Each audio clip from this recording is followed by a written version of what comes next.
And it's not just China. Wuhan virus cases are rising all over the world. First, the numbers. 11 million new cases were reported last week. That's an 8% jump from the week before. How many deaths? More than 43,000. Like we keep saying, we may be done with the virus, but the virus is not done with us. There is no epicenter for this outbreak. The numbers are rising almost everywhere. Take a look at the Western Pacific. This includes countries like Australia, China, South Korea and Japan. Cases have risen 25% there and deaths have risen by 27%. South Korea is the worst hit. On Thursday, they reported more than 600,000 cases in a day. 600,000. That's a 55% increase from Wednesday. Also, their highest daily caseload since the pandemic began. The daily deaths also hit a national record, 429 deaths in just 24 hours. In Africa, cases have risen by 12% and deaths have gone up by 14%. Europe's data is interesting. Cases rising by 2%, but deaths are still at the same levels. The reason? Vaccines. Europe hoarded millions of vaccines last year. They gave boosters and double boosters. Around 75% of Europe is fully vaccinated. Compare that to Africa, just 11% of their people are double dosed. Within Europe, Germany is struggling. In the last 24 hours, they reported more than 260,000 cases. 260,000 cases in a day, their highest daily caseload since the pandemic began. What's worse, this could be an undercount. Experts say Germany's testing centers have reached full capacity. If they extend that capacity, more cases could emerge. Now, those are the numbers. But what is driving those numbers? A premature declaration of victory. Europe started it. Their leaders talked about living with COVID. On the 27th of January, Britain lifted all restrictions. Nightclubs, bars, restaurants, everything was reopened. Plus, masks were no longer compulsory. Britain was followed by Denmark, the Netherlands, France, and last month, Germany. They lifted all pandemic controls. It was a 50-50 call. Naturally, the cases were going to rise. Having said that, the world is desperate for normalcy. Endless lockdowns are not an option anymore. What is the WHO saying about all of this? They say this outbreak is just the start. They're calling it the tip of the iceberg. These increases are occurring despite reductions in testing in some countries, which means the cases we're seeing are just the tip of the iceberg.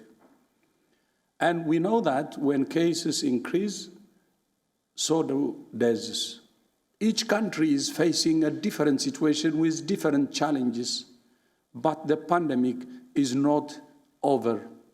I repeat, the pandemic is not over.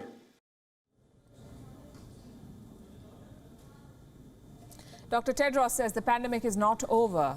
The global vaccination rate is under 60%. The virus is still mutating. So the pandemic is not over, he's right. Having said that, his own agency is responsible for this misconception. Last week, WHO experts convened a special meeting. Guess what was on the agenda? Not pandemic control, not vaccination. WHO was discussing how and when to declare the pandemic over. I have their statement. Let me quote from what they said. The International Health Regulations Emergency Committee on COVID-19 is looking at the criteria needed to declare the public health emergency of international concern as terminated. Now, to be fair, they did not say when. But in such tough times, nuances get ignored. People are desperately looking for some good news. So they latch on to anything they hear, which is why messaging is so very important. You hear leaders saying things like, live with COVID or cease fire against the pandemic. Those are populist slogans, not an excuse to let your guard down. So far, this new wave has resembled the one in 2020. First China, then Southeast Asia, then Europe. And going by this trend, America and India could be next. In the US, experts are tracking wastewater samples. Now, this is one way of predicting the next wave, wastewater samples. If you find virus traces in wastewater, chances are the next wave is imminent. So what have the Americans found? What do the samples in the US show? A 38% rise in Wuhan virus traces. What about India? Well, these are the numbers published today. Around 2,500 new cases were added in the last 24 hours, plus 60 deaths. At first glance, the outbreak is under control in India. But we know how this virus works. Things can change overnight. Several models are projecting a fourth wave in India. When will this wave hit? Experts say around the month of June. That leaves around 2 months to get ahead of the virus. Last week, Prime Minister Narendra Modi convened a meeting to review pandemic control. This week, the Health Ministry of India has sounded an alert. They're focusing on 3 things: extreme vigilance, aggressive genome sequencing, and intensive surveillance. And all of these are welcome steps. But what about preventive measures? Take schools, for instance. Across India, children are heading back to classes, nurseries, high schools, everything is reopening. But how safe are these children?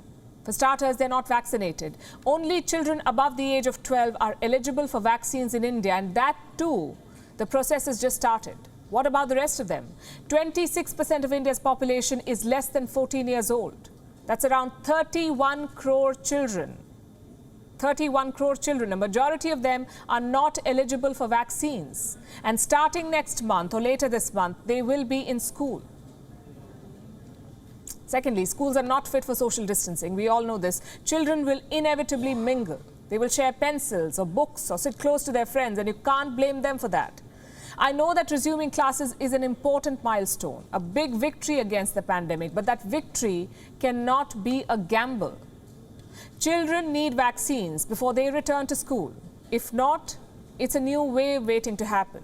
I know it's a tough call for the government. On one side, the education of millions of children. On the other, the risk of an outbreak. But surely health outweighs everything else. Plus, this is year 3 of the pandemic. We should have better remote learning facilities by now, more technology, more grassroots campaigns, more digital penetration. And schools are just one example. If we want to really live with COVID, as they say, we need to be better prepared. More vaccines, more testing capacity, basically more innovative pandemic control measures. Going back to 2020 is not an option. Lockdowns and flight bans are not an option. Adapting is the new name of the game. WION is now available in your country. Download the app now and get all the news on the move.